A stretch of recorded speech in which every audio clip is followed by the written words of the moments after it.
What's up, everybody? It's Tanner with Build Not Bought, and today we're going to start on a very unique coffee table build that I'm really excited about.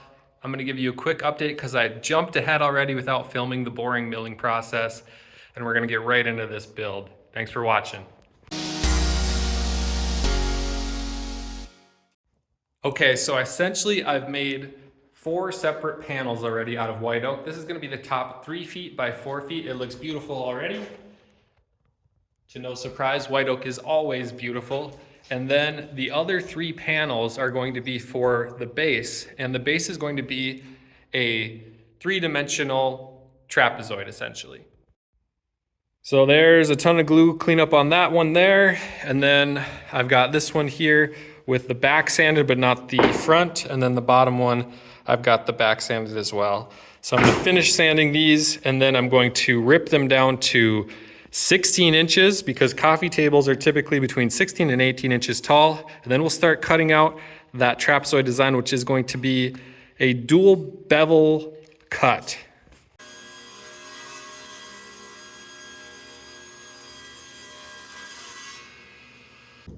All right, so I suck at math.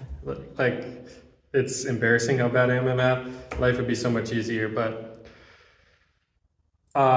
rather than destroying that thing right away, I'm sure something bad will still probably happen, but I grabbed some scrap wood. This is a compound miter, you could call it, dual bevel, whatever you want to say. So essentially what that means is you're cutting at this angle and at this angle, 2 separate angles at the same time. On top of that, what I'm just finding out now is that the bottoms and tops of all these also need to be at that same exact degree angle. And so what I did here was kind of tape these together, and this was really roughly done. And I knew that the bottom needed to be cut, so the bottom sits flat, which is nice. But the top, however, all of these are like at an angle so that you have that inner edge that's higher than the other. So both the bottom and the top also need to match that same angle, which I'm using 15 degrees in this case, in order for this to work out. All right, so I just cut the bottom and the top. So now these two, this might be a little easier to see, right? They're cut parallel, so the top and the bottom are now parallel at 15 degrees. Then you have these two, which are at a 45 degree on this incline and a 15 degree on this incline away from each other to create kind of a trapezoid. And as it sits, kind of flares out, actually, it's gonna be like this. So it'll be narrow at the top and wide at the bottom. As if this wasn't complicated enough, since my table saw can't tilt the inverse direction to cut the parallel line, I have to move my fence to the left, which I've only done once before, and it wasn't on pieces this big. And it's so far over to the left that I can no longer lock it into place using the factory knob. So I have clamps on each side. I measured my distances so that it's even, but I just don't know. It's weird. It's like doing something left-handed essentially. And it seems a lot more dangerous. I don't know if it actually is more dangerous, one side versus the other. I think on some European saws they do this, but here goes nothing.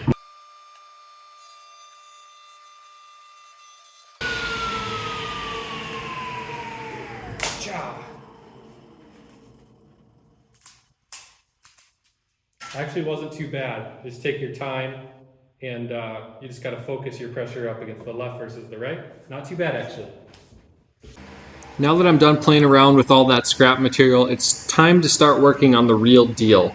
With the help of a sliding T-bevel, I was able to mark that 15 degree miter, and then I used a straight edge to extend that line from one end to the other on these panels. I took my track saw, set that at 45 degrees, so that's creating that compound miter, 15 and 45, and I zipped off all the sides of these panels.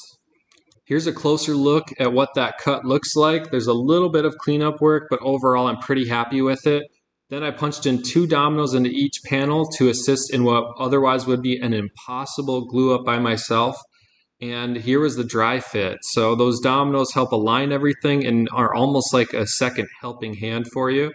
I got all those miters pinched in nice and tight and then gently flipped it over onto this piece of foam to get my first look of this base all together. And to my surprise, it looks really good. Now, if only I could repeat this exact same process with the glue involved and get everything clamped nice and tight, I'll be a happy camper. I also wanted to test out the exact clamping method that I was going to use, and I thought about this for a little while. I had these culls made from a waterfall miter glue up. I just had to angle them upwards in order to match that 15-degree miter to get even clamping pressure. I tried using a strap clamp as well, but as I tightened it, it just slid up the side of these miters, so that did not work, unfortunately. So the glue up went fairly well, other than whatever that sound just was. Hopefully just one of my culls slipping a little bit. You can't over tighten those because obviously they're just friction fitted on there and they're not a foolproof system, but I only peed a little bit during that glue up, so we'll chalk that up as a win in and of itself. So what I'm going to do quickly before that glue dries, this is just a burnishing tool for a card scraper. I oftentimes just use a screwdriver to do this as well. I've overcut these miters on purpose because I was a little bit worried about how this was going to all come together, and it was not very easy to get it all to come together. And the purpose of overcutting is to make sure the outside miters are nice and tight and the inside might have a little bit of a gap in it. And I'm not too concerned because nobody will ever see the inside. And with the 2 dominoes in each joint and Type on 3, it should be pretty sturdy. Anyways, back to the burnisher. I'm just going to run this up and down as much as I can. There's some clamps in the way. I'm pushing down with like moderate pressure here, and I just run it up one edge of the miter and then do the same on the other edge.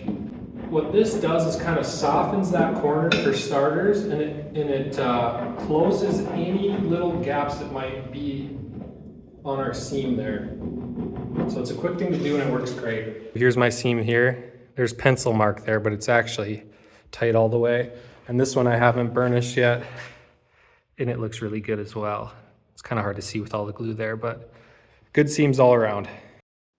Now that all that glue is dried and my corners were burnished, I was going to hit it with some 120 grit and just soften up those corners even further. And then it's time to start thinking about the apron or the skirt for this coffee table. And an apron is just what goes around the underside of the tabletop. It helps holds it flat, and it also can be a decorative feature. And in this case, we're going to add a cool texture to this apron.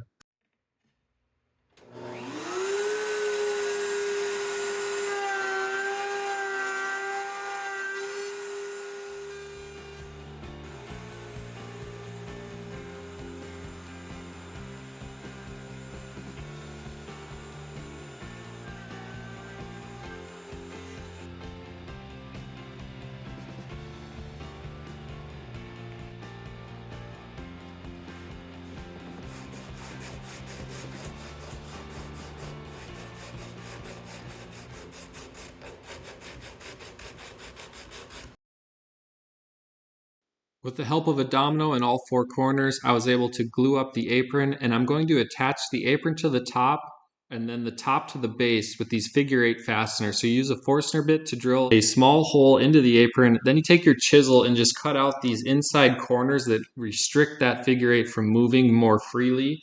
After you get those corners taken away, you can simply pre-drill a hole and then snug a screw up. You don't want it to be too tight, however, or it won't allow that figure-8 to move. And the point of that is that when you get that moisture change from the humid summer months to the dry winter months, it allows that top to move freely and doesn't restrict it. Then you simply pre-drill and attach the apron to the top with the same Phillips head screws, and your product is basically good to go. Here's some finished shots of this coffee table. I think it's a fantastic project, and I think it looks really cool.